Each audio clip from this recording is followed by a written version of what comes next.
Hi ಎಲ್ರಿಗೂ ನಮಸ್ಕಾರ. ಇವತ್ತಿನ ವಿಡಿಯೋದಲ್ಲಿ ಸೌತೆಕಾಯಿ ಚಟ್ನಿನ ಹೇಗೆ ಈಸಿಯಾಗಿ ಮಾಡೋದಂತ ತೋರಿಸ್ಕೊಡ್ತಾ ಇದ್ದೀನಿ. ಈ ಸೌತೆಕಾಯಿ ಚಟ್ನಿ ನಿಮಗೆ ಎಲ್ಲ ಥರ ಚಪಾತಿ, ರೋಟಿ, ಅಕ್ಕಿ ರೊಟ್ಟಿ, ಬಿಸಿ ಬಿಸಿ ಅನ್ನಕ್ಕೆ, ಹಾಗೆ ಇಡ್ಲಿಗೂ, ದೋಸೆಗೂ ತುಂಬ ಒಳ್ಳೆ ಕಾಂಬಿನೇಷನ್.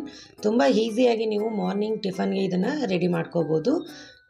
ಇದನ್ನು ಮಾಡೋಕ್ಕೂ ನಿಮಗೆ ತುಂಬ ಟೈಮ್ ಏನು ತೊಗೊಳ್ಳಲ್ಲ, 2 ನಿಮಿಷದಲ್ಲಿ ರೆಡಿ ಆಗುತ್ತೆ. ಹಾಗಿದ್ರೆ ಬನ್ನಿ ಯಾವ ಥರ ಮಾಡಿದೆ ಅಂತ ನಾನು ನಿಮಗೆ ತೋರಿಸ್ಕೊಡ್ತಾ ಇದ್ದೀನಿ. ಇಲ್ಲಿ ಕಡಾಯಿಗೆ ಒಂದು 2 ಟೇಬಲ್ ಸ್ಪೂನಷ್ಟು ಎಣ್ಣೆ ಹಾಕ್ಕೊಂಡಿದ್ದೀನಿ. ಇದಕ್ಕೆ ನಾನು ಒಂದು 2 ಸೌತೆಕಾಯಿ, ಇಲ್ಲಿ ಬೆಂಗಳೂರಲ್ಲಿ ಸಿಗೋವಂಥ ನೀರು ಸೌತೆಕಾಯಿ ಅಲ್ಲ, ಇದು ನಾರ್ಮಲಿ ಸೌತೆಕಾಯಿ ಸಿಗುತ್ತಲ್ವ ಅದು, ಅದನ್ನು ಒಂದು 2 ನಿಮಿಷ ಚೆನ್ನಾಗಿ ಫ್ರೈ ಮಾಡ್ಕೋಬೇಕು ಎಣ್ಣೆಯಲ್ಲಿ.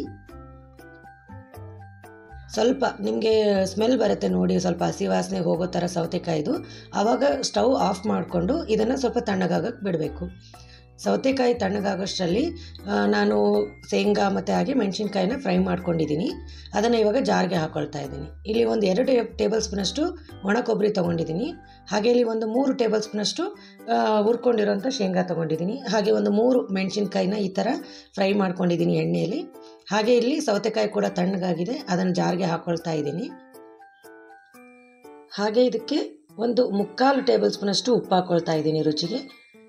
ಒಂದು ಅರ್ಧ ಟೇಬಲ್ ಸ್ಪೂನಷ್ಟು ಜೀರಿಗೆ, ಹಾಗೆ ಒಂದು ಸ್ವಲ್ಪ ಹುಣಸೆಹಣ್ಣು. ನೋಡಿ ಇಲ್ಲಿ ತುಂಬ ಜಾಸ್ತಿ ಹುಳಿ ಆದರೆ ಚೆನ್ನಾಗಿರಲ್ಲ, ಇಷ್ಟು ನಾನು ತೋರಿಸಿದ್ದೀನಲ್ವ, ಇಷ್ಟು ಸ್ವಲ್ಪ ಹುಣಸೆಹಣ್ಣು ತೊಗೊಂಡಿದ್ದೀನಿ.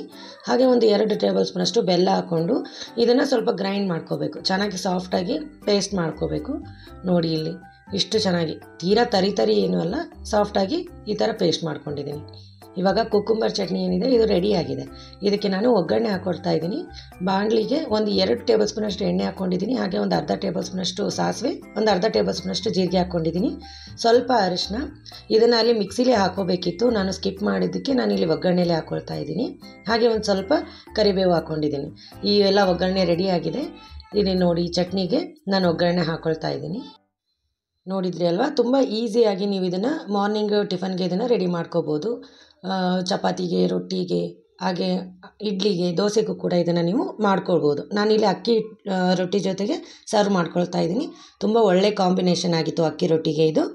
ಹಾಗೆ ಯಾರೆಲ್ಲ ನನ್ನ ಚಾನಲ್ನ ನೋಡ್ತಿದ್ದೀರಾ ಪ್ಲೀಸ್ ಸಬ್ಸ್ಕ್ರೈಬ್ ಮಾಡಿ, ಹಾಗೆ ಒಂದು ಲೈಕ್ನ ಕೊಡೋದು